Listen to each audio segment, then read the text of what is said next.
मैं मर भी गया तो मेरी कब्र पे लिखना आज़ादी। कश्मीरी मुजाहिदीन के इसी जज्बा शहादत ने इंसानियत के अलमबरदारों की तवज्जो दुनिया की सबसे तवील जिद्दोजहद आज़ादी मकबूजा कश्मीर पर समेट ली है। आज़रबाईजान की सहाफ़ी रेस्तासिया लॉरेना ने खित्ते में भारत की हर धर्मी और जुल्मों सितम समेत मकबूजा वादी में जारी जिद्दोजहद पर खुसूसी डॉक्यूमेंट्री तैयार की है। कश्मीर द साइलेंट स्ट्रगल पर बात करने के लिए हमारे साथ मौजूद हैं Anastasia Lorena. Miss Anastasia, thank you for joining us. We want to talk about your documentary title as Kashmir the Silent Struggle has effectively brought attention to the Kashmir issue. How was your experience during your visit to the Azad Jammu and Kashmir? Thank you so much for inviting me. Indeed, that was my first visit to Pakistan, Brazil-like country, to Azerbaijan, and within many years, I was trying to understand better the situation on the ground. And that time, A News crew team, me and my colleagues had a chance to visit very beautiful Muzaffarabad city, Pakistani-administrated Kashmir, and see the reality on the ground. What I can say, we could see their people, their struggle, their intentions, their willingness to see the peaceful development, despite the fact that the conflict and the dispute has a long history, more than 70 years. Still, people there have a hope that everything will be resolved by peaceful means in a very soon. And they try to attract the attention of the international community. Therefore, within the project, which calls Frontline on A News, we traveled there to talk about the people, their stories, their lives, and also the intention of the Pakistani government to speak more about that, to speak loudly in accordance with all of those resolutions adopted by the United Nations. Me personally, I'm a journalist who has never been there. Therefore, for me, I didn't have any biased attitude. I just wanted to see the reality on the ground. And I think in our final documentary, we could show the willingness and the intentions of the people there to be integrated, to be heard, and to see the peaceful development of the region itself. If there is any kind of conflict, escalation, it will not benefit anyone. Two countries have a military power, have a nuclear power. Therefore, in my understanding, as we also could see the reality there, the international community should pay more attention to the situation there between India and Pakistan and in the Kashmir itself, to make sure that everybody and each state just follow all of those let's say documents and the resolutions adopted. The dispute should be resolved in accordance with the UN Charter. You talk about international community. We all know the human rights violations occurring in the occupied Jammu and Kashmir are severe. Why does the international community seem to overlook this situation? You know, that's a very good question. How the international community forms its biased approach, sometimes people in Azerbaijan do know very well. Within almost 30 years, there were 4 resolutions for bringing the peace between Armenia and Azerbaijan, as 20% of my country had been occupied by the bordering Armenia. Despite the existence of 4 resolutions of the United Nations Security Council, still the dispute was resolved only through the military means. And now Azerbaijan has its full sovereignty and territorial integrity. I really hope and wish that the peace will come to your region, to Kashmir as well. But what I'm saying is just the international community just sometimes think about its own preferences. We do have double standards. We do have the situations when the international institutions, including the United Nations, prefer not to talk about the issues which has not, let's say, affect their own situation. They think that if the conflict is frozen, if there is no escalation, that means it can keep there for within some time, and probably maybe time to time they're going to raise this issue. But the reality is, the frozen conflict doesn't mean resolved conflict. Therefore, if we want to have a peaceful community and peaceful development, the countries themselves, the 5 permanent members of the United Nations Security Council, should also contribute to make sure that unresolved disputes are resolved in accordance with the international law and the United Nations Charter, as I mentioned before. Okay, let's talk about the Pakistan. Pakistan has made numerous attempts to resolve the Kashmir conflict through dialogue, yet India has consistently undermined these efforts. In your opinion, is a peaceful resolution to this issue feasible? And if so, how might it be achieved? You know, that was indeed, as I mentioned, the dispute itself is quite long, over 70 years. But what we could see in 2019, when Indian government decided to withdraw the special status, which was done and which was reversed before, in accordance with the international institution. And during my short talk with officials in Pakistan and with the ordinary civilians, they were saying that Indian side is not willing even to talk about this. That, of course, bring a lot of concern about the future of the region. And in my understanding, of course, the dispute should be resolved through the negotiations, through the diplomatic means between the two governments, between the India and Pakistan, in accordance with all of those resolutions adopted before. If I'm not mistaken, around 18 resolutions have been adopted through all of this time. Therefore, if in those resolutions it was stated that the dispute should be resolved by peaceful means and in accordance with the plebiscite and the right to self-determination by the peoples in Kashmir, that means two countries should follow all of those procedures. And the violation of human rights, it's not a solution for the stories. The people on the ground, they should also take an active participation and decide their future. Let's talk about Article 370. India revoked the special status of Jammu and Kashmir on August 5, 2019 by abrogating the Article 370 of the Indian Constitution, a move that contradicts the resolutions of the United Nations Security Council. What should be the response of the international community to this action taken by the Indian government and India? I guess in 2019, there was a response. I mean, there were some official statements made by the UN officials who say that India should also follow the adopted resolutions in accordance with which the people in Kashmir should have a right of plebiscite and self-determination. So there were some statements made by the officials in 2019.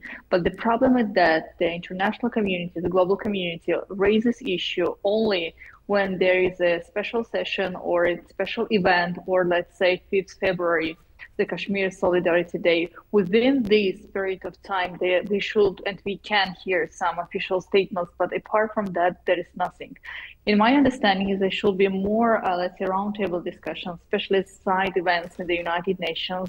And Pakistan is doing that quite correctly, but there can be even more attempts to bring the attention of the international community. Time-to-time escalation on the line of control can destabilize the situation not only in between of two countries, but the region itself. I guess the international community is quite aware about the situation, but again, due to its biased attitude and the double standards, time to time, the international community prefer to ignore the voice of those who are trying to bring the issues at the highest level. And I totally agree with what you have just said. In 2019, that special status was removed. And in our documentary, we also showed that the international community was quite worried about the human rights of those who are now unable to speak loudly about the situation on the ground. There is shutdowns of the internet connections, and the people, those who are willing to express their position, they're invisible, they're not heard. That's not right, of course. The people there on the ground should speak about their future, about their intention to be independent, to be part of Pakistan or to be part of India. But those people who are living there should have a right to speak. International Criminal Court has issued the arrest warrant of Netanyahu for human rights violations in Gaza. Can we expect the same for Narendra Modi for violation of human rights in occupied Jammu and Kashmir? The situation in between of two regions, let's say some experts prefer to compare, but in my understanding, there should be also some differences mentioned, like the situation between India and Pakistan. It's a long dispute over 70 years, and the situation that the conflict is being considered partially frozen.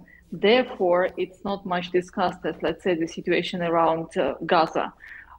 That's why, in order to bring the attention of the international community, as I already mentioned, there should be more official meetings, more official roundtable discussion initiated in this case by Pakistan, for example, as we were said by the officials, Indian side is not willing even to discuss the Jammu and Kashmir situation since 2019. There is no diplomats, I mean high-level authorities, ambassadors, neither in Pakistan nor in India. Therefore, again, if one side is not willing to discuss even the situation, the reality on the ground would be more complicated. So now a lot depends from Pakistan, who can once again remind the international community that the dispute should be resolved by peaceful means as soon as possible. 70 years or 80 years, it's enough. Okay. Lastly, during your visit to Azad Kashmir, what differences did you observe regarding the lifestyle of the people and their political and social autonomy as compared to India, illegally occupied Kashmir? Unfortunately, I didn't have a chance to visit the Jammu and Kashmir, which is now being controlled by Indian side. We were able to visit Muzaffarabad. We were to the mountains. We had a chance to meet and talk with some people there, with the population. We were really much impressed by the beauties of that place. Indeed, if the conflict to be resolved, the dispute to be solved in the near future, I guess the region itself has a lot of possibilities to be considered as one of the most attractive tourist destination. That's the first issue. The second issue is humanity, the people and their willingness. From one side, yes, they do associate themselves with Pakistan, but from the other side, they do have their own cuisines, they do have their own, let's say, culture. They do have the willingness to consider themselves as also partially independent. And we could see that economic prosperity is going quite well. Of course, there is there's a level of unemployment still can be noticed, but the people are relying on agriculture, and they really have a lot of perspectives to be integrated to the global market within the Pakistani system and the region itself. In comparison to that, unfortunately, not that much information is available about the Jammu and Kashmir, which is now controlled by Indian side. Even if you want to get any information from the internet, you are searching for videos. Again, it's quite difficult, I would say even impossible, to understand the life there at the moment from the perspectives of openness and social media access. On Facebook or any other social media platform, there are not much information available about the situation. So the region itself is very closed. And among the latest news we could read about that, which was also stated in our film, it's a visit of Narendra Modi, Prime Minister of India, to the region itself, where he considered and he wants to see that part to be fully integrated into India. And what was really interesting for me to discover is that despite the fact that the Muslim population is quite significant, quite large in India, still the level of Islamophobia there is also very impressive. And it's not only about me or about Pakistan or anyone else in the region speaking about that. It was also the topic of discussion at the highest level within the international institution. Amnesty International, for example, the United Nations concern about the human rights violations in regards to the Muslim population or Christians, for example, in India. And you know, again, I would like to refer to the situation in our region in the post-conflict development, when the conflict between Armenia and Azerbaijan has been resolved, and Azerbaijan is doing its best to bring the peace and stability to make sure that the peace agreement between two countries are signed in the near future. We could see how Indian side is sending weapons, military equipment to bordering Armenia. Why? Armenia was responsible for occupation of 20% of Azerbaijani lands within almost 30 years, despite the existence of 4 resolutions of the Security Council of the United Nations. And it's Azerbaijan who won the war and restored its sovereignty and territorial integrity. And now it's we who are talking about the peaceful development of the future, about economic integration. Then what is the need to send the military equipment to the occupant, to those, to that country that was responsible for that? And in my mind, there's also the level of Islamophobia in that country play a role. So in India, they do consider Armenia as a Christian community who has to be supported, and Azerbaijan as a Muslim state which actually should be ignored. The position of Azerbaijan should be ignored on this particular issue. That also shows that the level of Islamophobia, unfortunately, in India is quite high. That's why it's quite logical to understand what the people in Jammu and Kashmir, which is now being controlled by India, are feeling there within such a long period of time. Thank you so much for your time, Ms. Anastasia.